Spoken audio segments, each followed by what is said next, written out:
오늘 함께 나눌 말씀이 들음과 기도입니다. 시편 35편은 다윗이 하나님 앞에 자신을 너무 많이 힘들게 하고 속상하게 하는 이 다윗의 표현대로라면 원수라고 말하는 사람들에 대한 기도를 하나님께 드리는 내용입니다.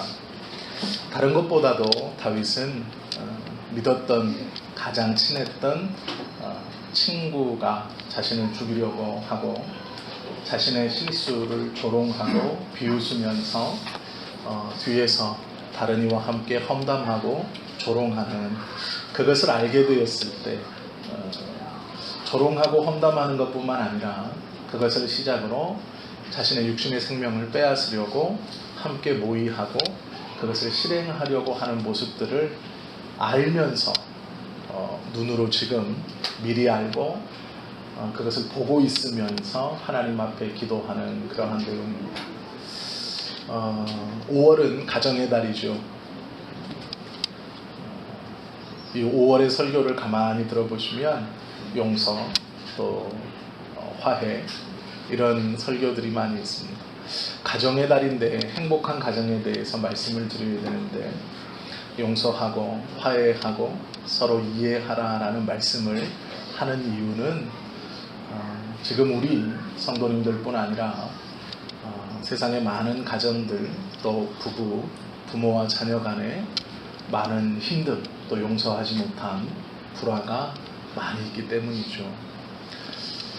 부모는 자연스럽게 자녀를 용서하고 품어줄 수 있을 것 같지만 부모도 또한 감정이 있는 사람입니다.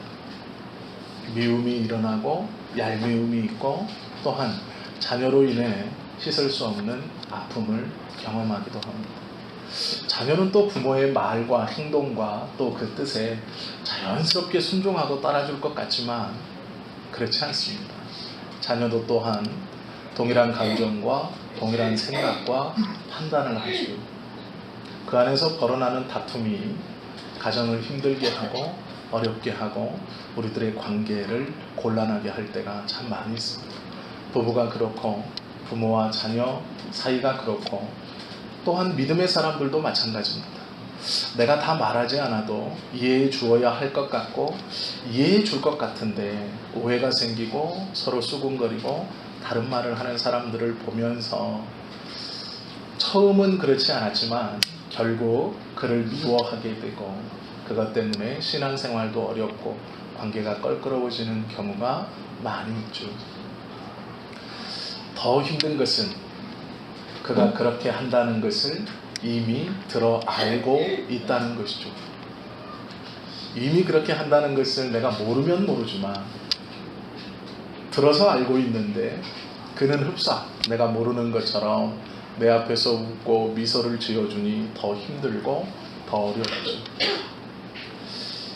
5월까지만 이 가정의 달을 맞이해서 이러한 말씀을 좀 함께 나누려고 합니다. 오늘이 마지막이죠. 마음에 아픔을 주는 사람들 또 상황들 어쩌면 배우자 또 자녀 부모 친구 교우들 어떻게 우리가 받아봐야 하는가 또 반응해야 하는가 그거에 대해서 오늘 다윗이 하나님 앞에 기도를 드리는 이 기도를 가만히 보면 알 수 있습니다.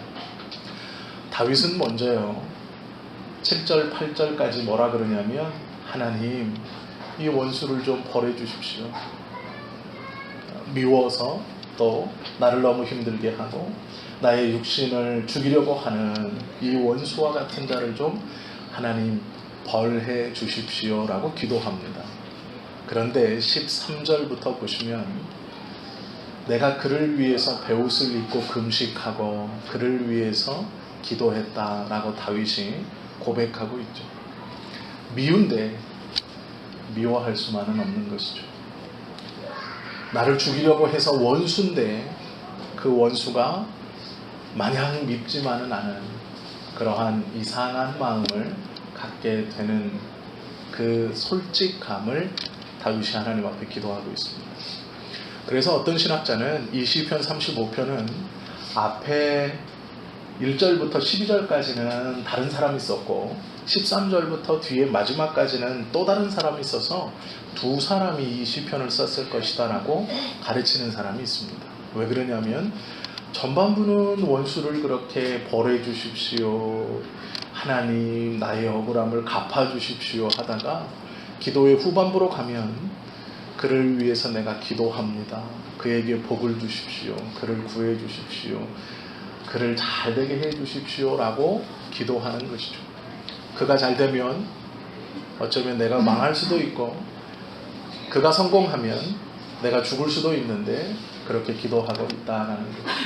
이 아이러니한 두 감정이 이 다윗의 마음에 있습니다. 기도는 논리가 아니라 내 감정을 그대로 하나님 앞에 내어놓는 것이 기도입니다. 기도는 아무리 논리적으로 하나님께 이렇게 드려야지 해도 온전히 드릴 수 없는 것이죠. 우리의 감정을 솔직하게 내어놓는 것이 기도입니다. 우리의 감정도 마찬가지죠. 누군가가 밉습니다. 막 분노가 일어나죠. 그래서 화가 납니다. 욕도 하고 비난도 하고 어떻게 그럴 수 있어, 막 분노하죠. 그런데 또 조금 시간이 지나면 애증의 관계이기 때문에 그가 불쌍히 여겨지고 한편으로는 이해도 되고, 그가 조금만 나에게 와서 먼저 사과하면 나는 충분히 용서해 줄 수 있는데 라고 생각하는 것이 우리의 감정입니다. 그렇지 않으십니까? 저는 그렇습니다. 제가 시편 35편을 가만히 보면서 느꼈던 마음이 그것입니다. 처음에는 화가 나고 분노가 있고 어떻게 할까 막 밤잠을 못 자다가 시간이 조금 지나니까 그래 어떻게 하겠어, 그럴 수밖에 없었겠지, 그래도 잘 돼야지 라는 생각이 들더라고요. 우리 성도님들도 아마 그럴 것 같습니다. 동일하지 않을까 싶습니다. 미웠지만, 아니 아직도 밉지만, 이가 갈리고 밤잠을 자지 못하지만 한편으로는 그래 라는 생각이 들지 않으실까 합니다. 그런데 다윗은요, 그 감정에서 한 발 더 나아가서 그를 위해서 기도합니다. 그런데 그 기도가 짧게 하나님 그도 잘되게, 그도 하나님 이해해 주십시오 라는 수준이 아니고 베옷으로 갈아입고, 베옷으로 갈아입었다는 얘기는 곡기를 끊었다는 얘기이고, 금식하면서 재를 머리에 뿌리고 또 누워서 잠을 자지 않고 앉아서 잠을 잤다라는 뜻입니다. 즉 움직일 때마다 살갗에 스쳐, 살갗에 상처를 내는 거친 옷을 입고 곡기를 끊고 머리에 재를 뿌리고 누워서 잠을 자지 않고 베옷을 입으면 누워서 잠을 잘 수가 없습니다. 온 몸에 살이 다 쓸려나가기 때문에 그렇습니다. 그래서 앉아서 꼼짝하지 않고 내 영혼을 괴롭게 하는 정도로 표현하면서 그를 위해서 기도했다라고 말하고 있죠. 단순히 그를 이해하거나 포기하거나 생각을 접어놓는 수준이 아니라 그를 위해서 이렇게 기도할 수 있었던 이유, 그것은 신앙 때문입니다. 하나님에 대한 믿음 때문이죠. 체념도 참 대단한 것인데, 그래 내가 복수하지 않겠다, 너 두고 봐 하지 않겠다 라는 것도 참 대단한 것인데, 다윗은 그를 위해서 기도했다라고 말합니다. 그것도 그냥 기도가 아니라 할 수 있는 진심을 담아 최선의 기도를 드린 것이죠.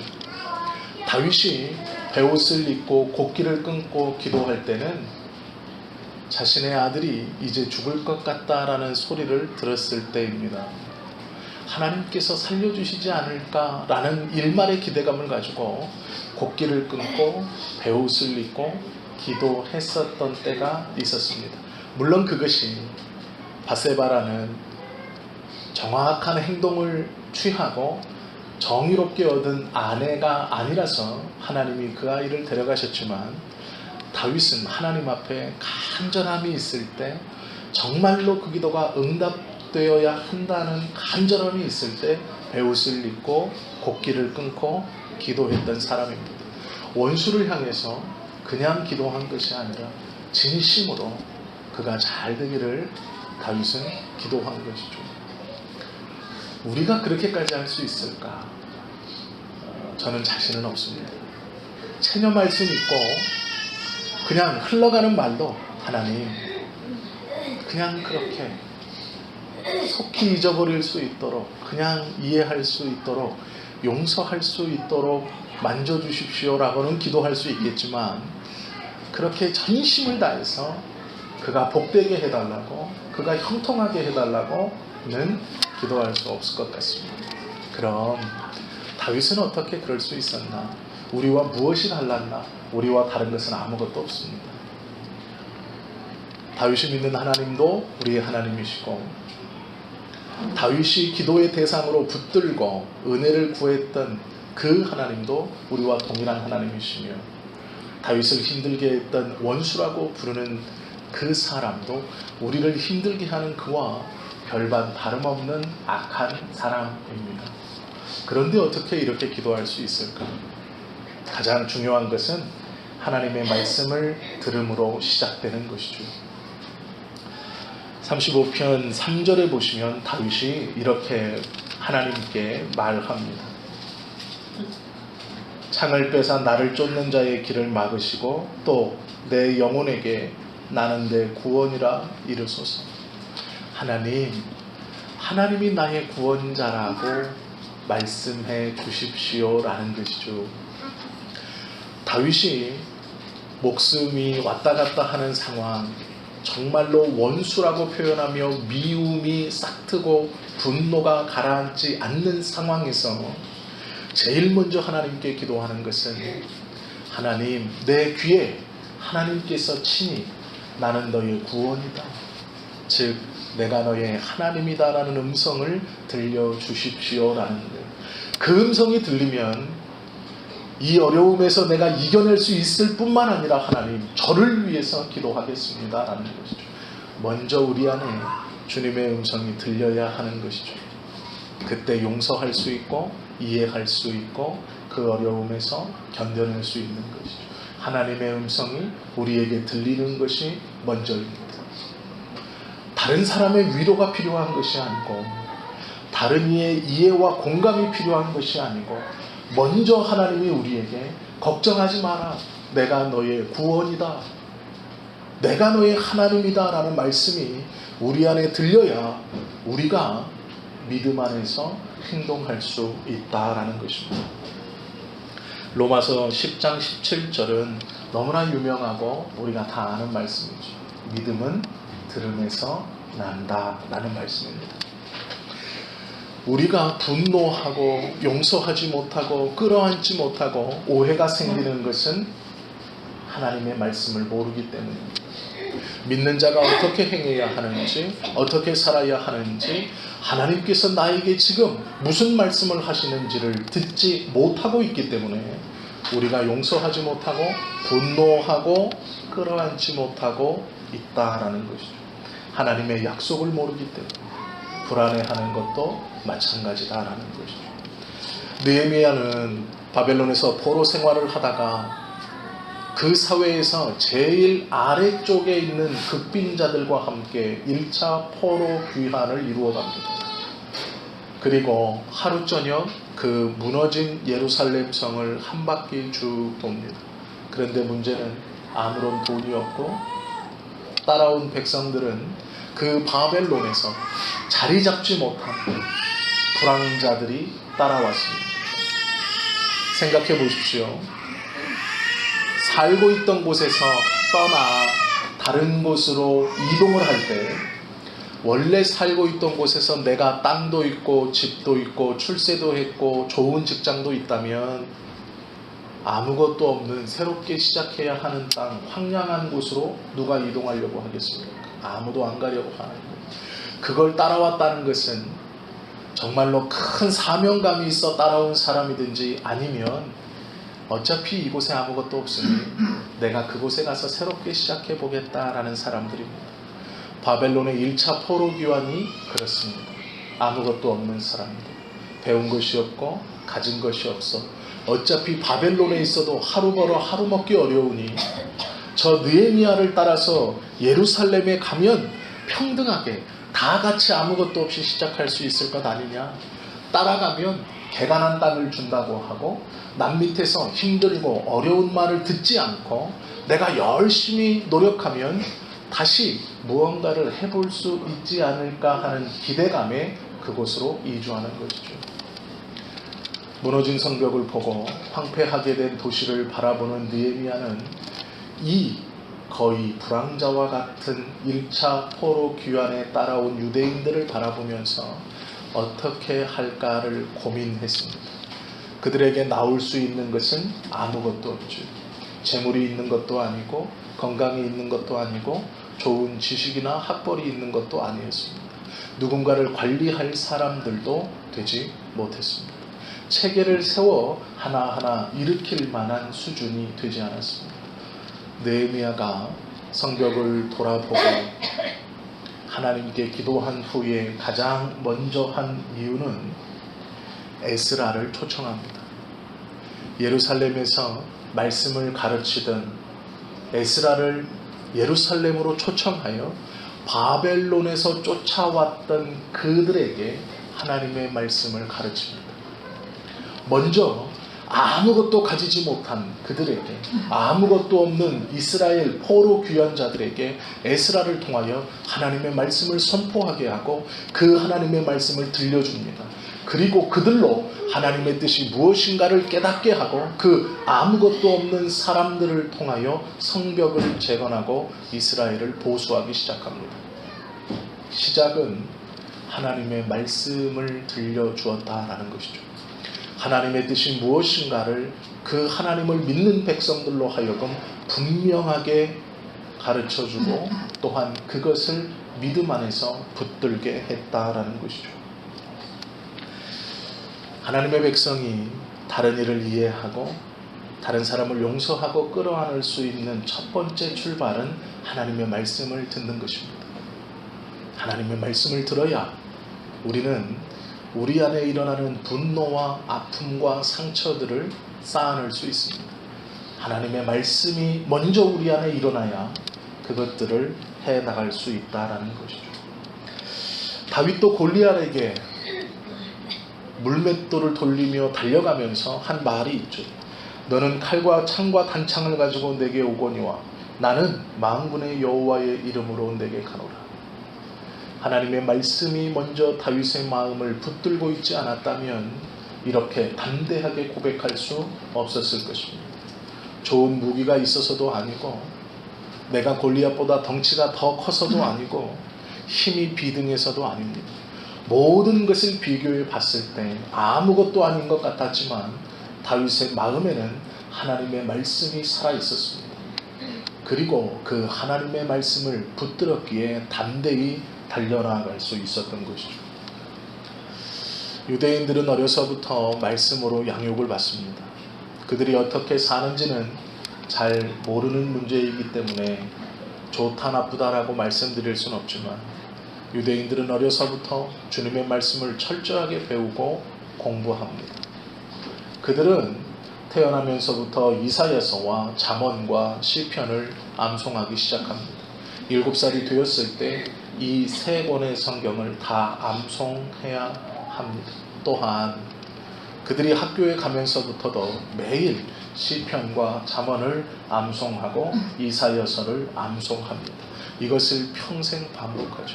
그리고 성년이 되면 본격적으로 10대 후반부터 모세오경을 배웁니다.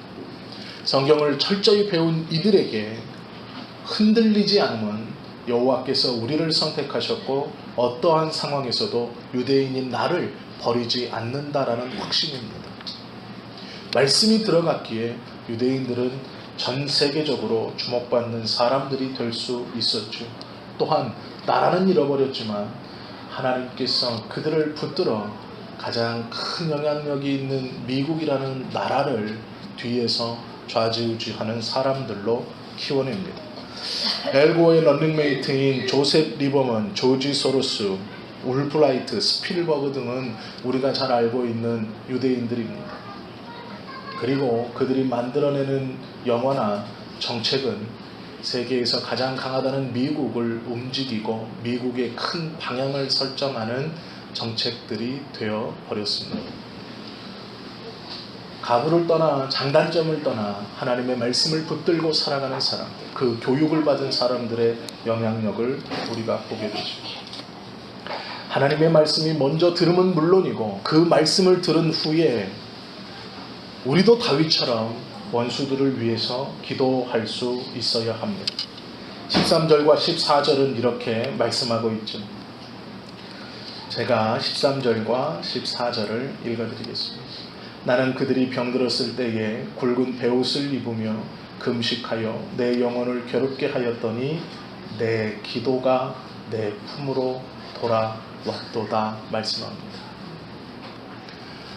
원수들을 위해서 주님의 말씀을 붙들고 하나님의 뜻이 무엇인가를 알고 용서해라 했으니 내 마음으론 되지 않지만 들려지고 붙든 그 말씀에 그를 위하여 기도하고 그를 용서하고 그에게 하나님의 사랑을 베풀라 말씀하고 들었으니 하나님 내가 그것을 그 말씀에 순종해서 기도합니다.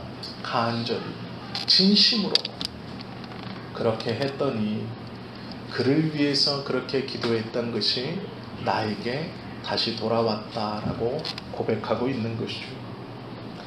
우리가 능력을 잃고 무너지는 것은 남을 미워하는 마음 때문이죠. 원통한 마음. 한국인들에게만 있는 한이라는 것입니다. 이 한이라고 부르는 것은 애통한 응어리입니다. 무엇인가 분하고 억울한데 그것이 마음속 한구석에 죽을 때까지 잊혀지지 않는 것으로 자리 잡는 것. 그것이 한이죠. 한국인들만 있는 독특한 단어입니다. 한. 영혼에 붙어있는 덩어리라는 뜻입니다. 한. 영혼이라는 건 육신을 떠났을 때 육체에서 빠져나온다는 사람의 근원이라는 것을 우리가 압니다. 그 근원에 붙어있는 것이 한입니다. 빠져나왔는데도 따라오는 것이 한이라는 것이죠. 여자가 한을 품으면 온유월에 서리가 내린다라는 속담도 우리가 다 아는 말이죠. 그만큼 무섭다라는 것이죠. 아내들에게 한을 품게 하지 마십시오. 이 한이라는 것이 왜 우리에게 풀리지 않는가? 하나님의 말씀을 모르기 때문입니다. 또한 그 한을 품게 한 사람을 위해서 기도하고 있지 않고 기도하지 않기 때문입니다.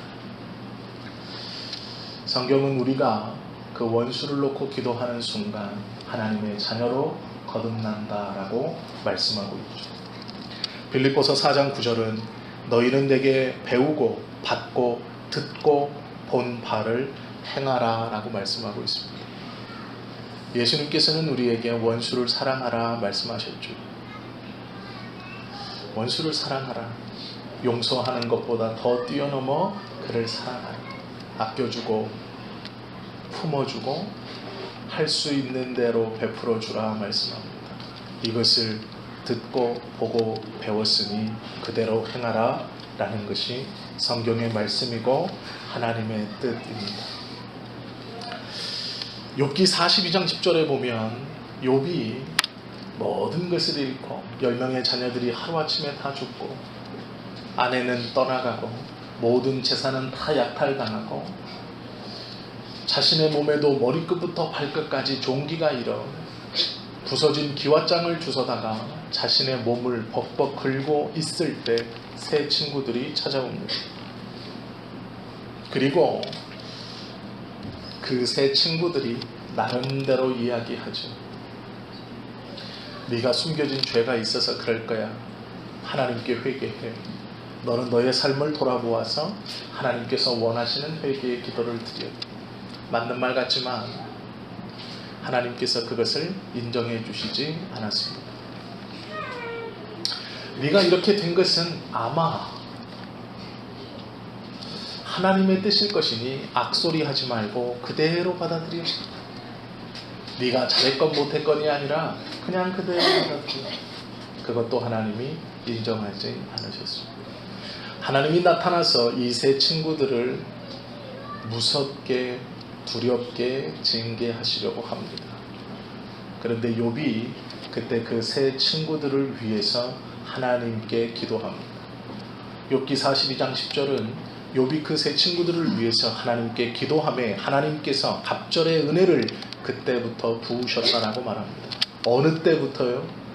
가장 힘들고 가장 어렵고 내 손에 아무것도 없을 때 위로한다고 찾아온 그 오래된 친구들이 말로 신앙적 상처를 주고 말로 아무것도 없음이 너의 내면에 숨어있는 교만 때문이라고 아픔을 주고 비아냥대고 원치 않았지만 그것으로 큰 상처를 받았던 욥이 그들을 용서하고 그들을 품어주고 그들을 위해서 복을 빌며 하나님께 기도했을 때 하나님께서 갑절의 은혜를 그들에게 준 것이 아니고 갑절의 은혜를 그렇게 기도하는 욥에게 주셨다라고 성경은 말씀하고 있습니다. 우리가 원수를 품을 수 있는 이유는, 품어야 하는 이유는 하나님의 말씀이 우리에게 들려짐이 먼저이고 또한 그들을 품고 기도하는 것이 그들에게도 유익이며 하나님께서 우리에게 복을 주시려고 하시는 방법 중 하나입니다. 혹여 나의 마음을 아프게 하는 가시가 있다면, 지금 그러한 사람이 있다면 그를 위해서 기도하십시오. 성경은 그 때가 하나님께 복을 갑절로 받을 수 있는 시작이라고 오늘 우리에게 말씀해 주시는 겁니다. 우리가 이 말씀을 품고 전심으로 기도하고 진실로 기도할 때 결국 그 기도의 은혜는 우리에게 되돌아온다라고 말씀하고 있다라는 것이죠. 너무 큰 슬픔 때문에, 너무 큰 아픔 때문에 목사님, 나는 내 문제도 기도하지 못해요. 지금 너무 아프고 너무 힘들고 너무 화가 나서 나는 내 문제도 기도하지 못해요. 그런데 어떻게 그를 위해서 기도합니까? 라고 되물으실 수 있습니다. 그때는 작은 승리를 체험해야 합니다. 세상 일이든 신앙이든 작은 것에서부터 승리해 보는 것이 중요합니다. 큰 것을 한 번에 이루려고 하지 마십시오. 작은 것. 제가 다이어트를 하지 않는, 오해하시면 안 됩니다. 전 다이어트를 하지 않고 있어요. 권사님들이 저한테 그래요. 목사님 다이어트 한다면서 배가 안 들어갑니다. 분명히 말씀드리지만 다이어트를 하지 않고 있습니다. 그래서 안 들어가요. 안 하니까 안 들어가는 겁니다. 네. 저는 주시는 거 다 먹어요.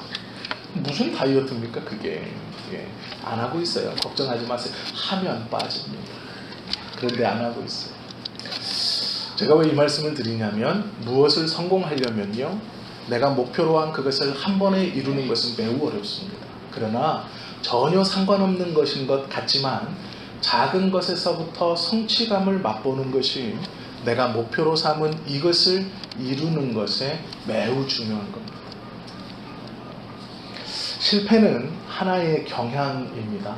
무엇이냐면, 내가 이것을 목표로 했다가 실패하면 사람의 마음속에 나는 안 돼라는 생각이 싹트기 시작합니다. 그러나 반대로 작은 것에서부터 성공하기 시작하면 그의 마음속에 긍정적이고 할 수 있다는 생각이 들어갑니다. 왜 이 말씀을 드리냐면, 내가 그를 품고 처음부터 기도하고 내가 그를 품고 처음부터 용서하고 그를 한 번에 이해하는 것은 불가능합니다. 내가 세웠던 하나님에 대한 어떠한 헌신과 목적을 단번에 이루기는 매우 어렵습니다. 조금씩 성공해 보는 것이죠. 7시에는 무조건 일어나겠습니다. 그것부터 시작입니다. 아니요. 그것도 되지 않는다면 일어나서 이불을 무조건 개어 보겠습니다. 나는 이 작은 것에서부터 성취를 하면 그것이 쌓여서 내가 목표로 한 그것도 이룰 수 있다라는 것이죠. 그 원수를 놓고 하나님, 내가 어떻게 내 기도도 지금 못하고 있는데 저를 용서하고 나의 모든 것을 뺏어가고 참담하게 짓밟은 나의 자존심에 너무 큰 상처를 준 나도 이 감정을 하나님께 아직 내어놓지도 못했는데 어떻게 하나님 그를 위해 기도하라고 하십니까? 어떻게 하나님 그를 이해하라고 하십니까? 아직 내 상처가 아물지 않았는데. 네, 처음부터는 어렵습니다. 그럼 작은 것부터 해보십시오.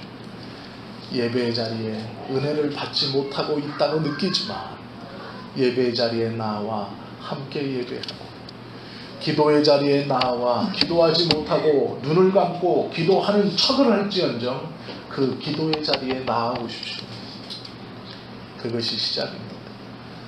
하나님, 내가 기도하지는 못하지만 기도의 자리에 빠지진 않겠습니다.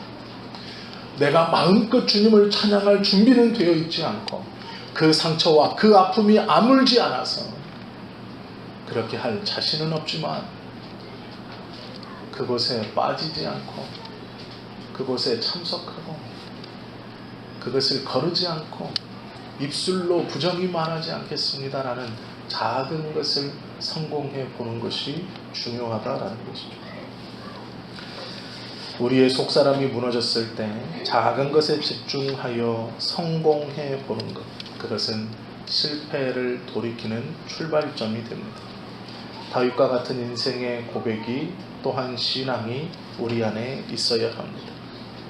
다윗은 그의 마음에 원수를 미워하는 마음도 있었지만 그 원수를 돌아보아야 한다는 신앙적인 마음도 같이 있었습니다. 그리고 그는 이 두 가지 마음을 솔직히 하나님께 내어놓습니다. 그리고 기도합니다. 그리고 그가 고백하기를, 내가 그렇게 그를 위해서 기도했을 때 그 기도의 은혜가 나에게 돌아왔다. 그래서 나는 그 은혜를 베푸시는 하나님을 찬양할 것이다 라고 노래한다라는 것이죠. 친구를 위해서, 자녀를 위해서, 배우자를 위해서, 또 목회자를 위해서 그렇게 기도해 주십시오. 또한 하나님께서 기도를 들으신다는 확신과 기도의 작은 응답에 신뢰가 쌓여서 하나님에 대한 더 큰 믿음과 헌신을 이루어 나갈 수 있을 것입니다. 믿음이 굳건하여지고 날마다 풍성하여지는 은혜는 주의 말씀을 먼저 들음으로, 그리고 하나님의 뜻에 따라 그를 위해서 기도함으로, 그것이 힘들다면 우선 작은 것에서부터 승리하고 성공해 보는 것으로 결국에는 하나님의 뜻을 온전히 이루어 가실 것입니다. 그 은혜를 받는 저와 여러분 되시기를 예수님의 이름으로 축원합니다. 기도하시겠습니다.